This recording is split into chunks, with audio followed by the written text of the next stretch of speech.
This is part 2 of Who Were the Watchers, and we're going to dive deep in the book of 1 Enoch, Genesis 6, and the Dead Sea Scrolls in ancient Hebrew context.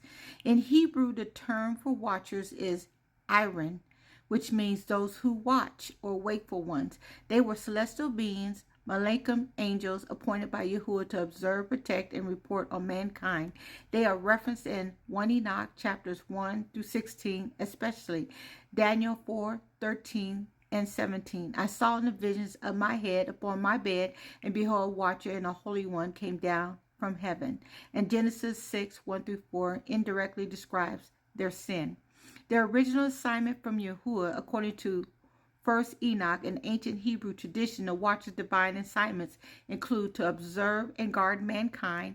Their name literally means watchers, appointed to watch over the earth. They were likely guardians and recorders, a spiritual oversight class of heavenly beings. They were not to interfere with the free will of men, but to monitor, report, and influence righteously if commanded.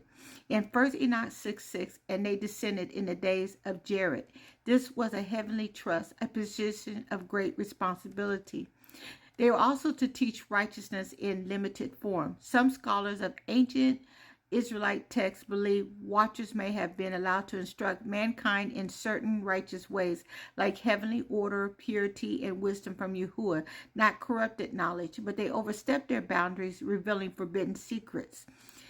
To function as a heavenly witness and messengers. In the book of Daniel, a watcher is sent as a holy messenger from Elohim to pronounce judgment on King Nebuchadnezzar, Daniel 4:17. This shows some watchers remained loyal to Yahuwah. Their job included enforcing divine decrees, and they were like heavenly scribes or royal agents in Yahuwah's government. So what went wrong in the great treason? Instead of guarding, 200 watchers rebelled in the days of Jared, Enoch 6 and 7. They lusted after human women. They swore an oath on Mount Hermon to go through with the rebellion together. They descended to earth and took human wives. They taught forbidden knowledge such as sorcery, weaponry, Azazel, astrology, beautification, vanity, root cutting, abortion, occult healing, enchantments, and seduction.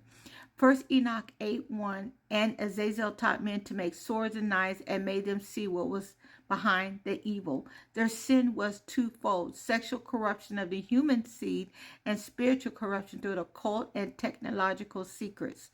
And the results of their treasons were they produced Nephilim, giants, genetically corrupt, violent beings. The whole earth became filled with wickedness and bloodshed, as in Genesis 6:11. Yahuwah sent the flood to cleanse the corruption. The watchers were bound in the abyss, Tartarus, into final judgment.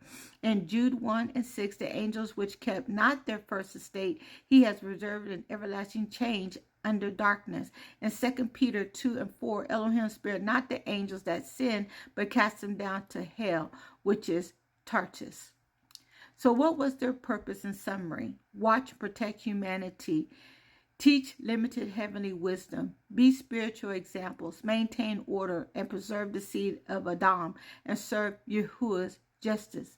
But what did they do instead? They interfered and corrupted mankind, taught occult secrets, weaponry, and sorcery, gave it in to lust and took wives, brought chaos and rebellion, corrupted the bloodline with Nephilim, committed treason, and faced judgment.